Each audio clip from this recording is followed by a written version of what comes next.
Hi, my name is Steve Yamamoto. I'm the pre-visualization supervisor on Transformers: Revenge of the Fallen. This scene here is the introduction of the Fallen, who's the main reason why the Autobots and the Decepticons split.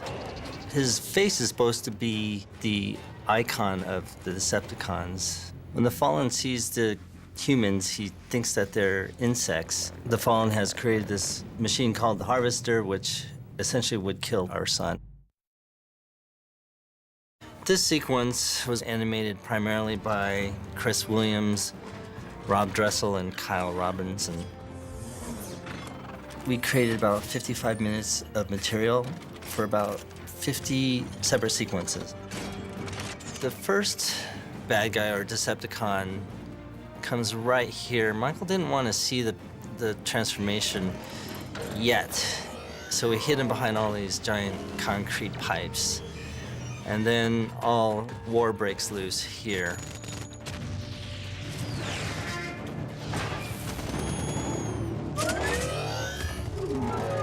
This sequence contains what I think is the best shot in all of previs, which is the shot where Wheelbot comes through the 4-lane concrete overpass and Optimus jumps on top of him. This shot really set up the rest of the movie and the scale of the movie and what this movie was going to be above and beyond the first movie. One thing about showing shots of that scale, you really need a lot of objects that the audience can relate to, such as the cars and Optimus, to give it that scale reference.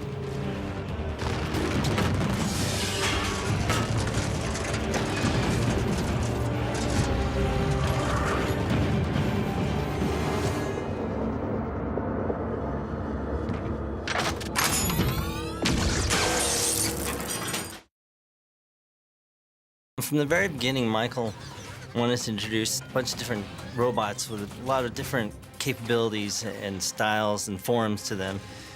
This one was unique in that we had these motorcycle girls as one-legged characters, much like inline skaters or skateboarders.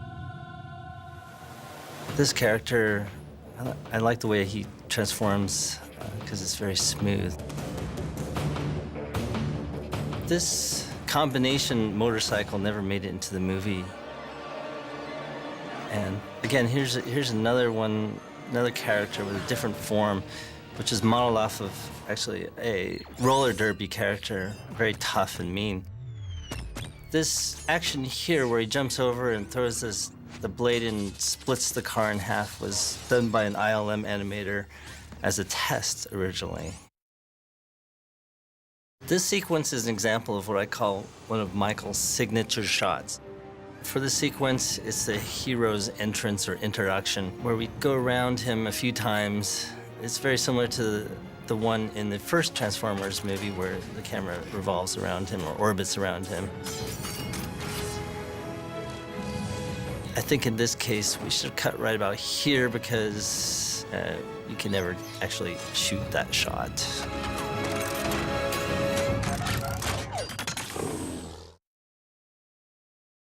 This scene was one of the first ones that I animated, and it wasn't so hard that it was a complicated scene, but we do have 10 transforming robots within the scene, and it usually takes about 2 weeks to create a fully transformable robot.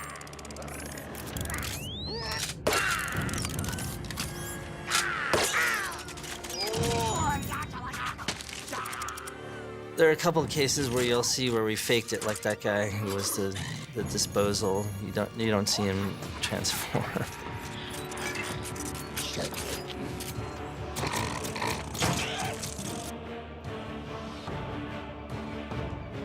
One of the shots or moments, again, little character moments that we inserted that I really liked.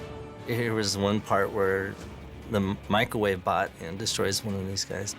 Here's kind of a little bit that I kind of liked, where the leader of the kitchen bots felt the water hit his head, and he goes to get his troops to go find out what's up there or who's up there.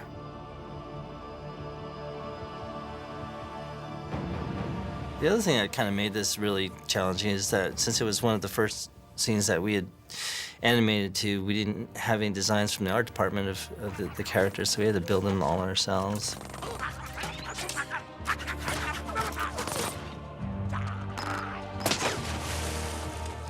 And here's Bumblebee's disproportionate response, blowing up the house. Another little character bit of animation that I liked in this scene was right here where Bumblebee thinks he has done a really good job in killing all the Decepticons, but he's being reprimanded and like a kid who feels a little misunderstood, kind of walks away dejectedly.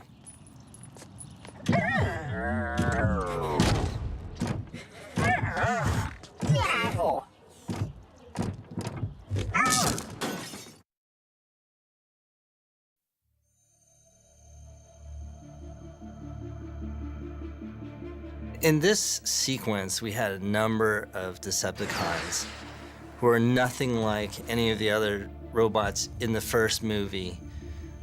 This first one, who's called Ravage, here he comes out. He first turns into a fish, and then he turns into this jaguar-ish character, presumably to infiltrate the military base.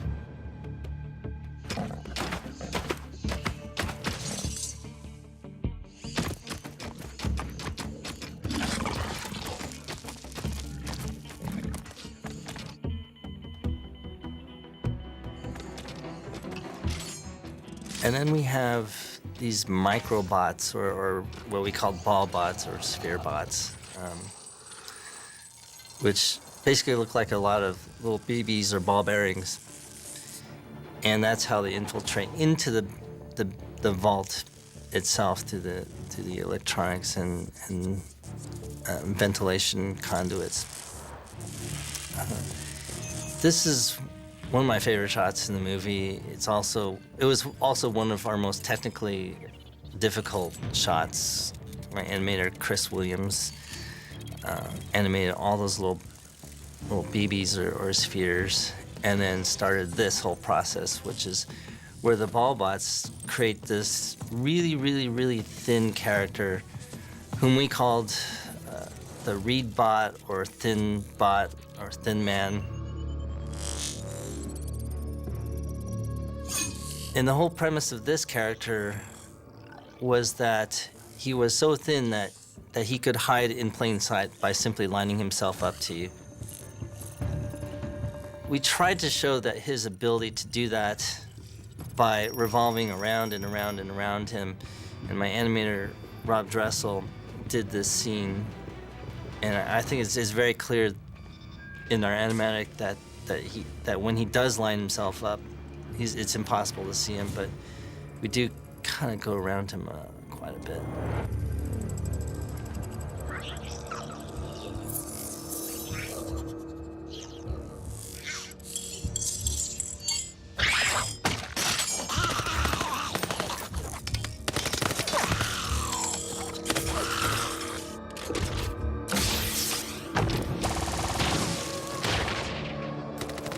Here's the Docbot at the bottom and he finds the shard there. Hope it's clear that that's the same Dr. Bot that basically examines Sam later in the movie.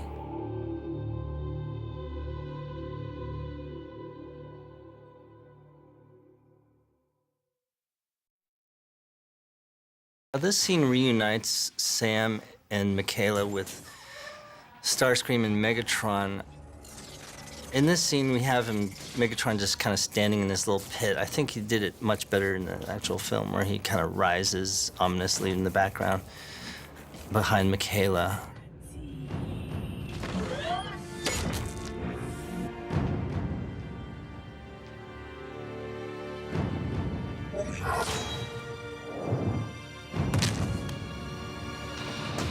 At the time, we called him the Dr. Bot or Doc Bot. He's one of my favorites. Michael wanted this character to have a lot of expression, especially in his hands here. So he had this little kind of evil rubbing of his hands and kind of He'd snap his fingers to get people's attention and command them that way. So we took a little more time with the animation of this character, and I think it paid off for us. One of the things that's kind of interesting about this is that since the character is so small, about 1.5 feet in size, our cameras are really tight here for most of the scene, which is actually great because it's similar to Sam's perspective of this Docbot examining his head. Just as important, especially in this movie, is that it allowed the director, the actors, and the camera crew something to reference while shooting the film, because the characters weren't there during the shooting. It was all going to be put in later in visual effects.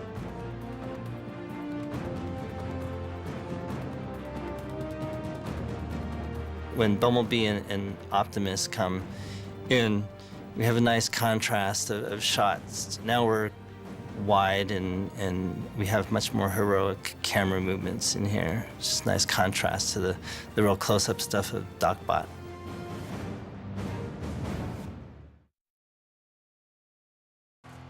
This scene is what we call the forest fight, or the fight between Optimus and Megatron. And I know it was something that a lot of the fans wanted to see in this movie after the first one, was just an all-out head-to-head battle between Optimus and Megatron. And from what I heard, a lot of people wanted to see Optimus Prime just kick some butt. And I think in the movie, he does. Early on, we were trying to find a good fighting style for Optimus, and some of this feels a little stylized because we had referenced a lot of anime fight sequences when we started out.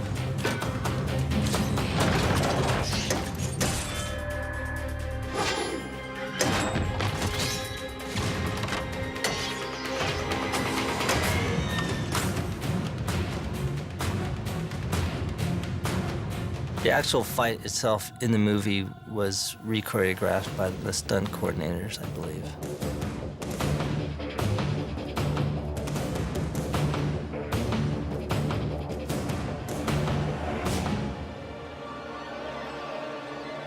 For obvious reasons, which you'll see right here, we didn't distribute this animatic to anybody, I think, really. But for those who Michael showed it to, especially early on, it left the room just completely silent. Everyone was shocked what we had done, and that's where I knew that the story and what Michael and what we were doing was working.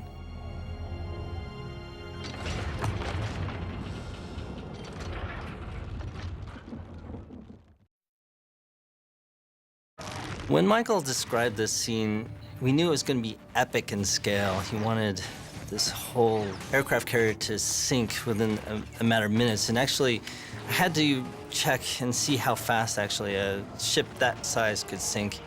And I believe I read that the Lusitania sank in about 18 minutes, and another liner sank in about 14 minutes, because it always seemed really fast for that size ship.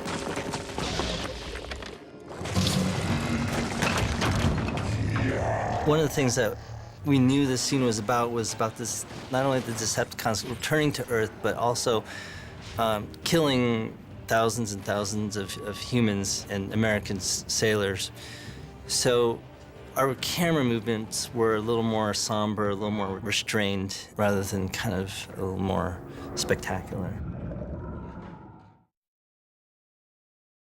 This little wheel bot, or his RC truck robot, his voice is actually, I believe, Russian, played in reverse and sped up. It made it a more comedic character, a little more vulnerable. This SR-71, which turns into Jetfire, was one of the hardest characters to model and to rig up. One of my modelers, Candida Nunez, came in for weeks, and it just was wearing down on her because it was so hard to rig up and develop. And it was actually one of the first things I gave her, assignment-wise. And we had to assure that creating these Transformer characters, even in previs, was the hardest stuff I've ever had to do in CG. Pre-visualization artists are highly specialized. They need to have a lot of experience in just about every aspect of the filmmaking process. Again, here's a little bit of a character moment that Michael wanted in this movie as opposed to the first movie where it was more about the action and straight up fighting. We had inserted a lot of these little bits, pieces, like when he's trying to transform and his leg doesn't go all the way, and when he drops his missiles and he tries to bend down and he tries to grab for him, but his back is given out on him. So that was one of the more fun parts.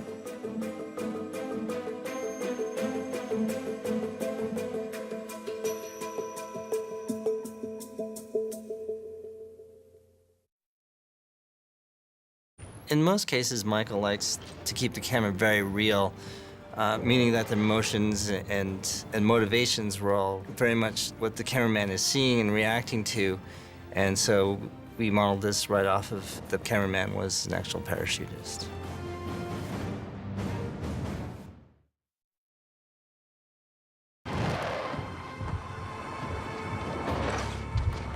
Michael wanted to shoot this all in one shot.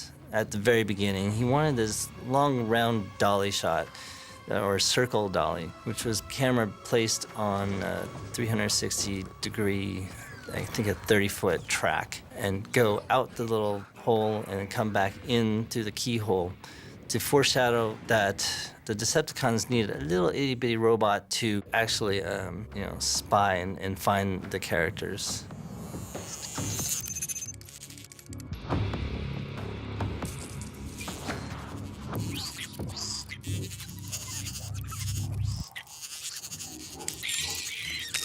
And here we have more of your typical Michael Bay destruction action going on. I remember when Michael had asked us to have the two characters jump off this 20-foot rooftop. I didn't know how they were going to do it at the time.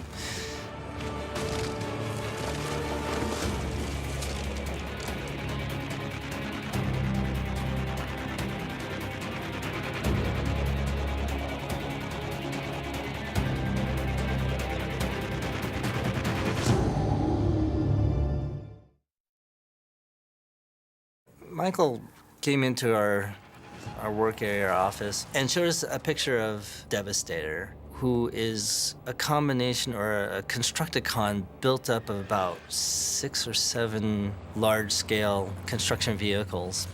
And he stands about 80 feet tall. We knew this was going to be just a huge challenge, not only for us, but for visual effects.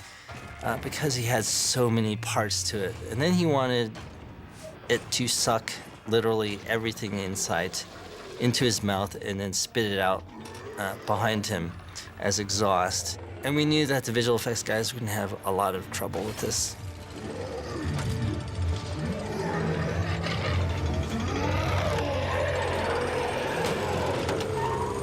Later on, he came in and said he wanted to shoot it in IMAX, and I don't know how they did it, but they did a great job with that.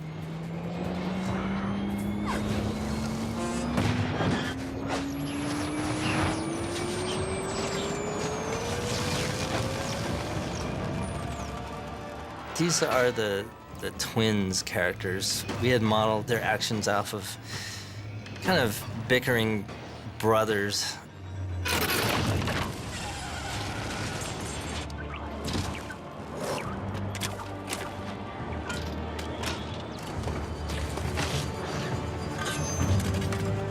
My animator, Rob Dressel, animated this scene where one of the twins gets basically sucked into the head of Devastator, and his brother comes to save him, which I believe was very similar to how they actually shot it.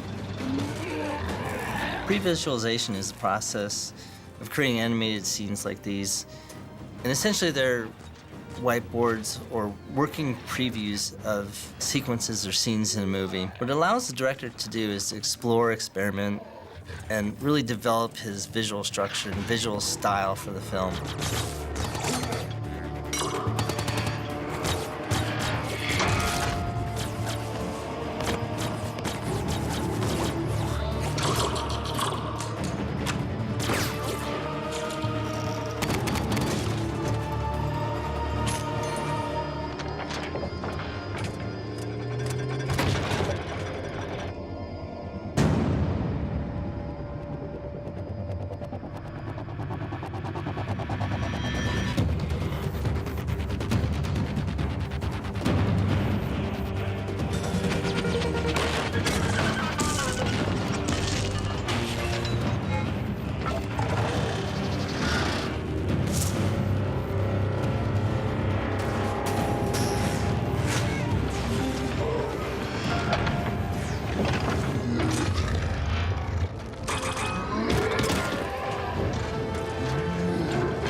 This is one of my favorite shots in the previs where it just shows. Again, it's one of those hero shots where we're going around and around the character, but it's the bad guy's moment. And I think it's here where you see the Simmons character, right underneath the Devastator. And my animator, Mary Manning, did that shot.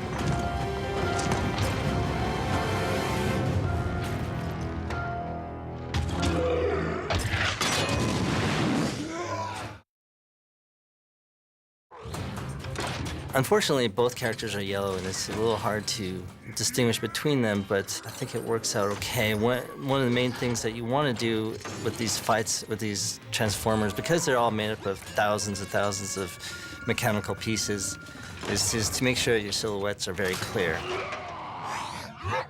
One of the things that Michael really liked about the ILM animator's test was the shot of Bumblebee kind of putting on his helmet or his shield to show that he's ready to take care of business.